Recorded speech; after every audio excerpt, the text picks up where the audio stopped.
Good morning. This is the report of Group 6. Chapter 6, Annotation of Antonio Morga's Sucesos de las Islas Filipinas. Through the centuries, Jose Rizal has been known to be an earnest seeker of truth. It is these characteristics that mark him as a great historian. When the Spaniards came to conquer the islands, he had been so passionate to know the true conditions of the Philippines. But imagine how difficult it was to search for information during those days. Most of the available sources were either written by pariahs of the religious orders and zealous missionaries determined to wipe out native beliefs and cultural practices which they considered idolatrous and savage. Despite the colonizers' claim that they were solely responsible for refining the Philippine Islands, Rizal's beliefs say otherwise. For him, the native populations of the Filipinos were self-sustaining and customarily spirit. It was because of the Spanish colonization. Some references that while in Europe, Rizal came across research papers published by eminent European scientists about ethnic communities in Asia. One of them was Dr. Ferdinand Blumentritt, author of Versuchinier Ethnographic der Philippinen. Rizal wrote to him, and that was how their friendship began. It was Dr. Blumentritt, a knowledgeable Filipino who recommend Dr. Antonio Morga's Sucesos de las Islas Filipinas, which, according to many scholars, had an honest description of the Philippine situation during the Spanish period. Other sources, however, claim that Rizal learned about Antonio Morga from his uncle Jose Alberto. This knowledge about an ancient Philippine history written by a Spaniard came from the English governor of Hong Kong, Sir John Browne, who had once paid his uncle a visit.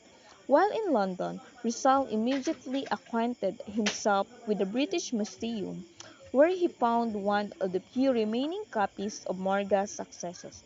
At his own expense, Rizal had the work republished with annotations that showed that the Philippines was an advanced civilization prior to Spanish colonization. Austin Craig, an early biographer of Rizal, translated some of the more important annotation into English. In this lesson, you will learn the importance of analyzing other people's works in the past in order to gain a deeper understanding of our nation, with anticipation that you too may write a reliable historical fact of the Philippines. Let's discuss Dr. Antonio de Morga and his successors. Dr. Antonio de Morga and his successors. Antonio de Morga, 1559 to 1636, was a Spanish conquistador, a lawyer and a government official for 43 years in the Philippines, 1594 to 1604, New Spain and Peru. As deputy governor in the country, he reinstated the audiencia, taking over the function of judge or auditor. He was also in command of the Spanish ships in a 1,600 naval battle against Dutch corsairs, but suffered defeat and barely survived. He may have undergone important failures in both his military and political capacities, but he is now remembered for his work as a historian. He was also a historian. He authored the book Sucesos de las Islas Filipinas, or Events in the Philippine Islands. In 1609, after being reassigned to Mexico, this book narrates observations about the Filipinos and the Philippines from the perspective of the Spaniards.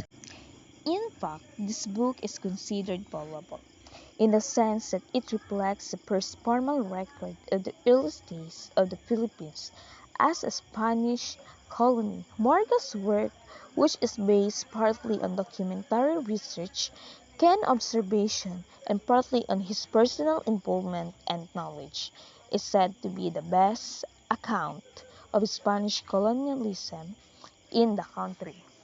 With Morga's position in the colonial government, he had access to many important documents that allowed him to write about the natives and their conquerors, social and economic basis of life from the year 1493 to 1603. Rizal was greatly impressed by Morga's work, that he himself decided to annotate it and publish a new edition. He meticulously added footnotes on every chapter of the Sucesos that could be misrepresentation of Filipino cultural practices. His extensive annotations are no less than 639 items or almost two annotations per every page. Commenting even on Morga's typographical errors, Rizal began his work in London and completed it in Paris in 1890.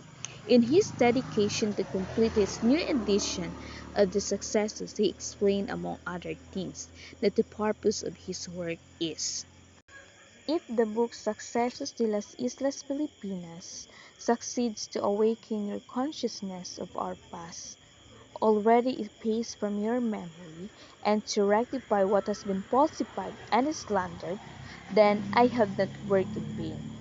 And with this as a basis, however small it may be, we should be able to study the future. What then was Morga's purpose for the writing the Successos? Morga wanted to chronicle the deeds archived by the Spaniards in the discovery, conquest, and conversion of the Filipinas Islands.